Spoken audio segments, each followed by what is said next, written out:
High high এই ভিডিওটা যদি দেখেন আপনার পাওয়ার থেকে মাথা কেমন দেবে বাংলাদেশে বুঝি এরকম মেয়েও আছে।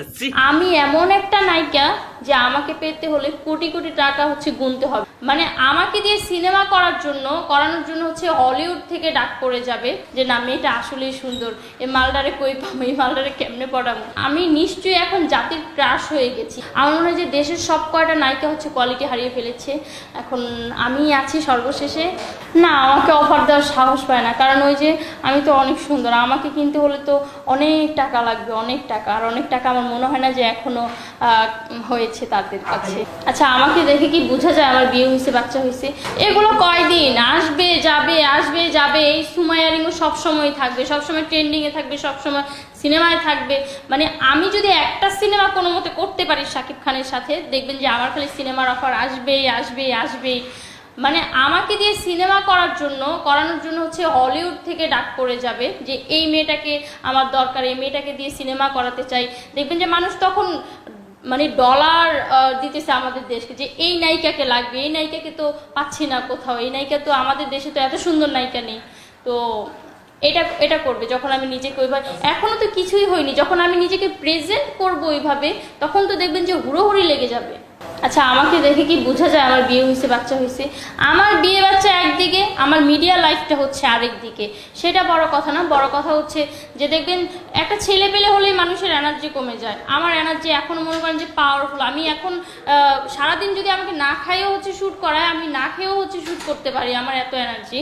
আর সিনেমা করতে হলে আমি এত পরিশ্রম করব যা বলার বাহিরে, কারণ আমি খুবই পরিশ্রমী একটা মেয়ে। আমি এমনি কারো থেকে পেমেন্ট নেব না, বা দিন শেষে আমাকে পে করবে না। আমি পরিশ্রম করে তারপর ইনকাম করব।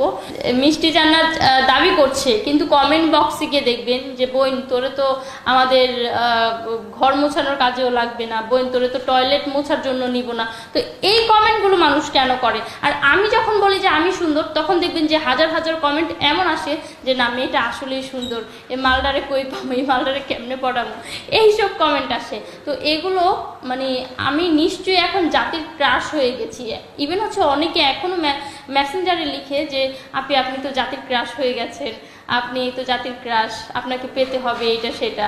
কিছু নায়িকারা আছে যে মাঠ কাঁপায়, আর কিছু নায়িকারা আছে যে খাট কাঁপায়। যারা খাট কাঁপায় তারা দেখবেন যে সিনেমা কেন, তারা সিনেমার ত্রিসীমানাও যেতে পারবে না। তারা খাট কাঁপানো শেষ হলে লাস্ট বয়সে আয়েশা বলবে যে শাকিব খান আমাদেরকে নেয় না, আমরা কি দেখতে শুনতে কম সুন্দর নাকি?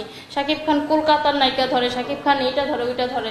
আরে ভাই, তোমরা তো তোমাদের কোয়ালিটিটা বজায় রাখোনি। তোমরা যদি কোয়ালিটি ধরে রাখতে, ইভেন ধরো শাকিব খানের সাথে মুভি করেছো, ওই কোয়ালিটিটা যদি ধরে রাখতে, শাকিব খান অবশ্যই তোমাদের নিয়ে মুভি বানাতো।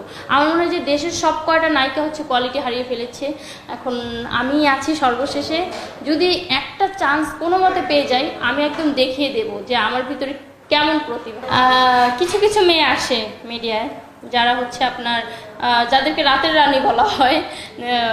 মানে মিডিয়ায় যে সব মেয়েরা খারাপ, সব লোক খারাপ, এটা কিন্তু না। আমাদের মিডিয়া অনেক ভালো ভালো লোক আছে, কিন্তু অনেক অসৎ লোক আছে যারা আপনার টাকা পয়সা নিয়ে বসে থাকে। আর কিছু কিছু নায়িকারা হয় কি যে অনেক ভালো একটা কাজ করে গেছে দেশের ভিতরে, অনেক সুনামও পেয়েছে, হ্যাঁ, আবার বিদেশ গিয়ে দেখবেন যে কয়দিন পর দুবাই চলে গেছে, কয়দিন পর মালয়েশিয়া চলে গেছে।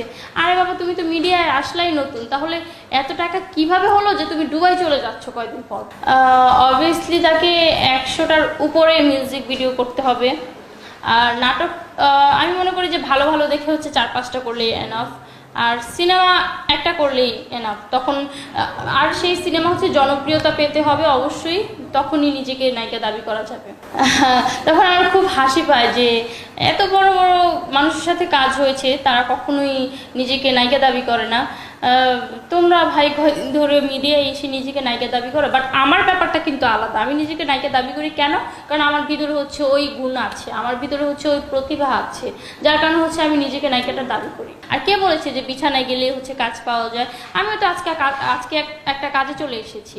তো আমার যাদের সাথে কাজ হয় তারা খুবই ভালো মাইন্ডের, অ্যান্ড আমি মানুষ দেখে কাজ করি, যেটা আমার কাছে মনে হয় যে না এই মানুষটা ভালো, এই চ্যানেলে আমার আগেও কাজ হয়েছে, এই চ্যানেলটা আমার বিশ্বস্ত একটা চ্যানেল, এই চ্যানেলে আমাকে কাজ করতেই হবে।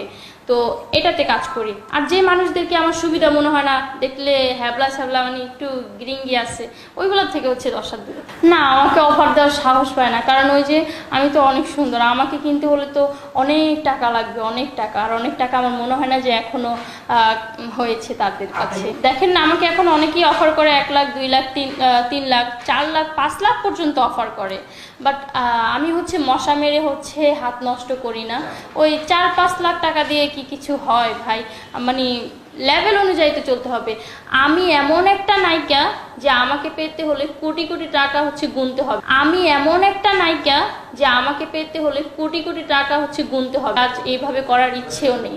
তো ভালোভাবে কাজ করতেছি ইনশাল্লাহ, ভালো করে আপনাদেরকে অনেক ভালো। এদেরকে কি বলবো, এদেরকে বলার মতন ভাষা আমার কাছে নেই। যে আপনাদের কাছে থাকে তো আপনাদের মতামতটা কমেন্ট করে। আজকে ভিডিওটা এখানে শেষ করলাম, দেখা হবে পরবর্তী ভিডিওতে। এরকম ভিডিও দেখতে চ্যানেলটা সাবস্ক্রাইব করেন।